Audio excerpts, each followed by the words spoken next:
Hey friends, il est 2020, on est en plein milieu de Covid, une crise économique et du coup je me suis dit ça serait le moment de vous faire une petite vidéo sur les choses que je n'achète plus du tout ou parfois jamais. Un gros merci à tous ceux qui me suivent depuis le début, qui sont déjà abonnés, qui ont cliqué sur la petite cloche et qui ont liké cette vidéo. Si ce n'est pas déjà le cas, je vous invite à le faire. Ça me fait très plaisir de vous voir et de vous revoir dans mes vidéos et surtout dans mes commentaires. N'hésitez pas à me dire les choses que vous achetez jamais parce que vous trouvez que ça ne vaut absolument la peine alors que plein d'autres gens l'achètent. Les garanties sur les produits. J'ai bientôt 30 ans et ça m'est jamais arrivé d'avoir besoin d'une garantie. Chaque fois que quelque chose se casse, je trouve toujours que ça tombe pas dans les millions exceptions. Les garanties, parfois ça coûte 33% du produit et finalement quand vous lisez toutes les exceptions qui sont incluses, pour moi personnellement ça n'a jamais valu le coup. Je suis contente de ne les avoir jamais achetés. J'estime qu'avec tout l'argent que j'ai économisé en ne pas achetant les garanties pour les produits, je peux me racheter des produits. Ça c'est assez pour racheter certains produits qui se cassent plus tôt qu'il était prévu en fait. C'est hyper rare qu'on va honorer une garantie quand même. On va trouver toutes les excuses pour ne pas l'honorer. Donc pour moi je dis non merci. Et c'est aussi très rare que le prix de garantie est raisonnable. Souvent c'est minimum 20% le prix du produit et c'est là genre non mais c'est bon quoi. Je prends non plus un pigeon. Numéro 2, c'est les vêtements très chers pour les enfants. Même pour les événements et tout, je préfère prendre les trucs qui sont, on va dire, raisonnablement chers. Donc si c'est une occasion hyper spéciale, une robe à 20$, 20€, ça fera largement l'affaire. Les enfants, ils grandissent tellement vite, ils tachent tout, ils font des choses avec des vêtements que vous savez même pas été possible et vous devez changer leurs vêtements toutes les saisons, donc j'essaie vraiment de faire un maximum, soit d'occasion, soit on essaie d'échanger avec des amis les vêtements. Ah tiens, mon fils il porte plus les tailles 2 ans, tu veux cette boîte là? Et on achète aussi du premier prix parce que ça passe tellement vite. Numéro 3, c'est le sopalin. Ça c'est quelque chose que ma belle-famille apprécie pas trop quand il vient chez moi et qu'il n'y a jamais de sopalin. Mais j'ai toujours grandi dans une maison où le sopalin c'était un peu pour les gens riches. Je sais que c'est pas vrai, je sais que le sopalin ça coûte pas très cher, mais c'était vraiment l'attitude que j'ai grandi avec, que c'est largement plus économique de juste utiliser des torchons, les laver, les relaver 1000 fois plutôt que le sopalin. Je sais pas. Maintenant j'utilise le sopalin uniquement quand on va faire du camping, ou là par exemple quand on a déménagé dans cet appartement et il y avait des cotons-tiges utilisés par terre, des trucs vraiment percs et je voulais vraiment désinfecter et ne pas utiliser mes propres torchons pour laver ça. Voilà, dans ce moment-là aussi j'utilise le sopalin, mais c'est quand même hyper rare. Numéro 4, les boissons chères au restaurant. Souvent je préfère l'eau et surtout je trouve qu'ils se font une marge énorme sur les boissons. Ça m'intéresse pas. Juste, je sais pas, mon chéri il apprécie une bonne boisson au restaurant et tout, une bonne boisson bien fraîche et moi je suis toujours personne, je veux de l'eau de robinet s'il vous plaît, parce que je m'en fiche, je veux pas payer 3€ pour un Perrier alors que ça va me faire autant plaisir ou moins plaisir que l'eau du robinet. Je suis une fille un peu bizarre, je sais. Et j'ajoute vite fait que je juge personne qui achète ces choses-là. C'est juste que moi, je suis parfois un peu bizarre ou il y a des choses où pour moi, c'est juste pas la priorité. Je préfère perdre mon argent autrement. Les nettoyants moussants pour le visage. Moi, les nettoyants moussants pour le visage, c'est une histoire d'horreur. Regardez ma peau là. Ah non, il y a la lumière, ah non, donc ça va cacher un peu. Mais attention, j'ai aucun bouton, j'ai la peau qui est hyper nette et c'est parce qu'ils utilisent que des crèmes ou des huiles, des produits qui ne moussent pas. Parce qu'au moment où ça mousse, 3 jours plus tard, après avoir commencé à me laver le visage avec ces nettoyants moussants, j'ai plein de boutons.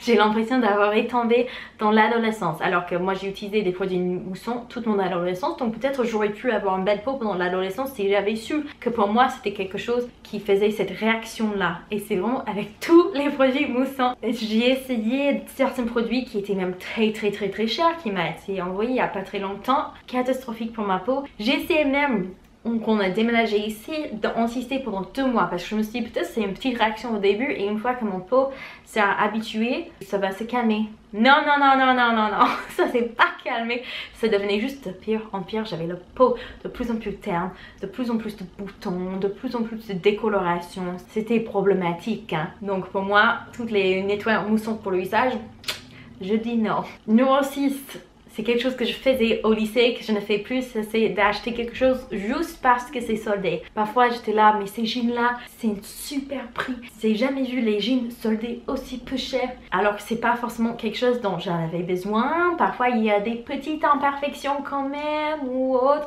Non, maintenant je cherche les soldes, j'adore les soldes, j'adore quand les choses sont en promotion. Mais quand je vais aller faire les soldes, je viens avec ma liste et j'achète que les choses qui sont soldées, qui sont sur la liste. Et si j'ai besoin vraiment de quelque chose qui n'est pas soldé, je préfère le prendre au prix plein plutôt que de prendre 3 choses qui ne me correspondent pas vraiment mais qui étaient soldées. Mes parents au lycée, je peux vous dire, avec mon argent tout babysitting, j'étais trop contente chaque fois que je voyais des promotions. C'était problématique. Numéro 7, c'est un peu vieux, mais c'est des magazines. Je crois que plus personne achète plus trop les magazines, hein. Sauf pour des super longs voyages. Et quand je vais sur Paris, je ramène toujours un petit magazine pour ma fille parce qu'elle adore. C'est son petit truc spécial, son petit cadeau de maman quand je vais partir, quand je reviens. C'est une petite magazine qui fait plaisir. Mais sinon, avoir des abonnements comme j'avais quand j'étais ado et tout ça, avec tout ce qu'on a sur internet, non merci, je préfère largement écouter les autres filles créatrices, les youtubeuses, les blogueuses. Ça m'intéresse 1000 fois plus. Les films, de manière générale, les films, les DVD, je dirais pas que non, on n'achète plus ça, on n'achète plus depuis longtemps parce que bah il y a tellement sur internet. Moi j'aime bien aussi l'idée de pour un petit prix louer des films sur l'ordinateur. On peut juste les jouer ensuite sur la télévision et c'est cool. Comme ça nous évite de nous encombrer avec plein de DVD qui se rayent facilement, qui se cassent. Nous on n'achète plus du tout ça. Donc, numéro 9, c'est le crème pour raser les jambes. Voilà, je crois que vous avez vu mon cellulite. Non, mais sérieusement, j'utilise juste du savon. Encore, quand j'étais ado, je pensais qu'il fallait absolument avoir le crème pour se raser les jambes. Pas nécessaire du tout. Si vous avez zoomé sur mes jambes, vous avez vu même qu'ils sont pas rasés actuellement. Donc voilà. Est-ce que vous trouvez que mettre une vraie crème rasoir, ça fait une énorme différence au niveau de à quel point vos jambes sont lisses ou ça fait pas grand chose? Alors non, je sais pas. C'est quelque chose parfois où je suis tentée de l'acheter, que je vais peut-être j'aurai des jambes hyper lisses et ça va faire trop de bien. Et vous les flemmes de dépenser mon argent pour ça quoi, flemme. Le numéro 10, c'est les pantalons. On est en confinement. J'ai certainement pris quelques kilos, je sais pas. On n'achète pas de balance ici, on n'a pas de balance.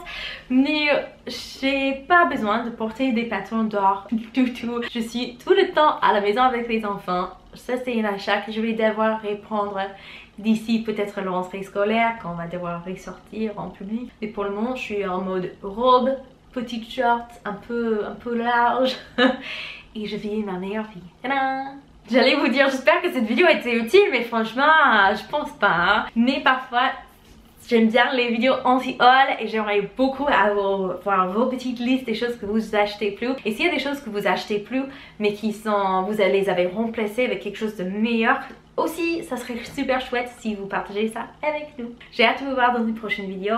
Si vous ne me suivez pas encore sur Instagram, ce serait vraiment chouette parce que je poste plein de stories là-bas. On voit un peu plus ma personnalité là-bas. On voit comment je suis vraiment jour par jour. N'hésitez pas également d'aller sur TikTok parce que je poste des vidéos, les petites pépites régulièrement. Je vais mettre une petite vidéo ici pour vous montrer. Je voulais juste vous faire sentir un peu moins stupide aujourd'hui. Quand j'ai rencontré mon mari, c'était le grand crush. C'était le coup de foudre. J'étais folle de lui direct et j'ai réussi à le pécho malgré mon pauvre niveau de français. Donc je me suis renseignée sur les termes d'affection en français parce que bon, tout le monde dit mon chéri, mais je voulais quelque chose un peu plus original et j'ai trouvé quoi sur internet? Le terme beau gosse. Pendant 3 mois, je l'ai appelé constamment beau gosse. Genre, je le croisais dans le rue, hé beau gosse! Je le voyais à l'église, hé beau gosse, je suis par là! Imaginez toutes les instances où vous allez dire mon chéri dans une conversation ou quand vous voyez la personne. Moi, je disais beau gosse parce que je croyais que c'était plus ou moins la même chose, mais un peu plus descriptive, un peu plus sympa. Et en plus, le pauvre, quand enfin il m'a dit que ça se fait pas trop, je l'ai genre super mal pris. Mais maintenant, en regardant en arrière, j'ai honte pour moi. C'était grave. Et je suis également très active sur Twitter.